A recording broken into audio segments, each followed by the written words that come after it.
Je précise que cette mission a mobilisé une quinzaine d'agents du service qui ont sillonné 4 axes du territoire national. Donc au total, pas moins de 41 personnes ont été supervisées. Il s'agit des 14 responsables de bureaux régionaux d'éducation et d'information sanitaire et sociale, mais aussi dans chaque région, 2 districts sanitaires ont aussi été supervisés. Pour la région de Fatick, par exemple, on a vu le district sanitaire de Fatick, mais aussi le district sanitaire de Niakhar. Pour la région de Diourbel, on a pu voir l'EPS du district de Diourbel et aussi l'EPS du district de Touba.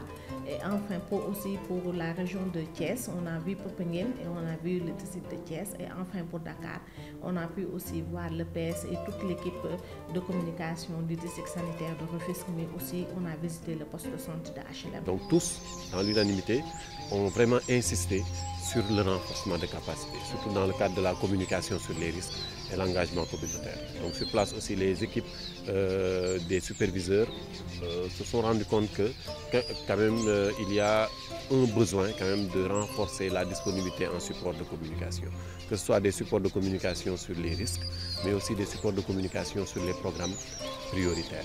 Et en plus de cela aussi, on a constaté de visu le problème lié à l'absence de données.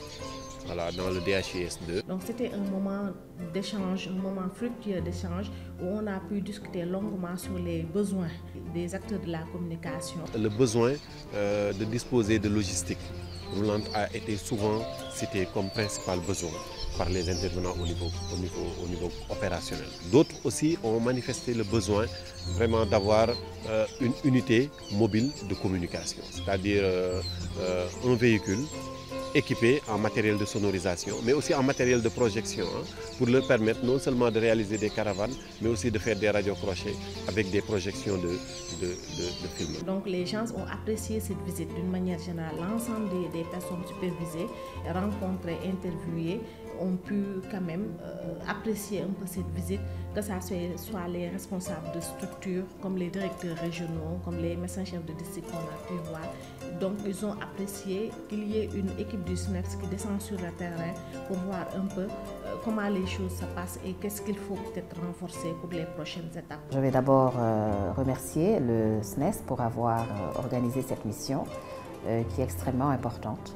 La communication pour le risque et l'engagement communautaire est une stratégie extrêmement importante et d'ailleurs je pense qu'on s'en est bien rendu compte lors de la pandémie Covid.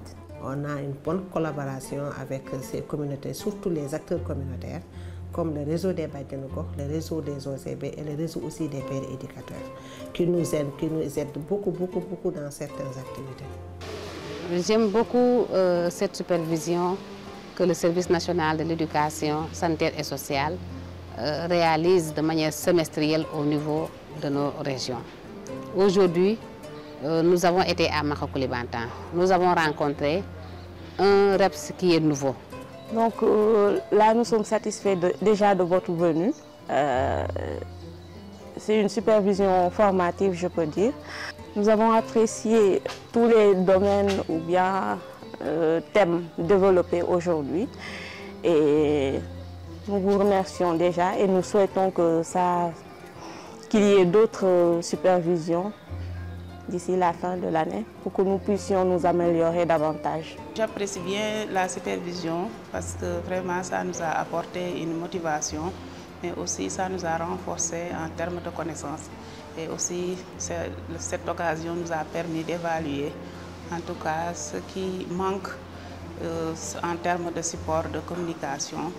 Les sociétés minières sont là, les collectivités sont là, mais dans le cadre de la communication, on ne sent pas vraiment l'apport de cette couche dans l'appui du district dans le cadre de la communication. Il est bien de temps à autre que le niveau central passe au niveau opérationnel pour voir vraiment ce qui se passe et les difficultés rencontrées. Pour nous, cette mission est importante puisque c'est une mission qui va permettre de prendre en compte ce pilier, communication de risque, engagement communautaire, et essayer de le linker à la promotion de la santé.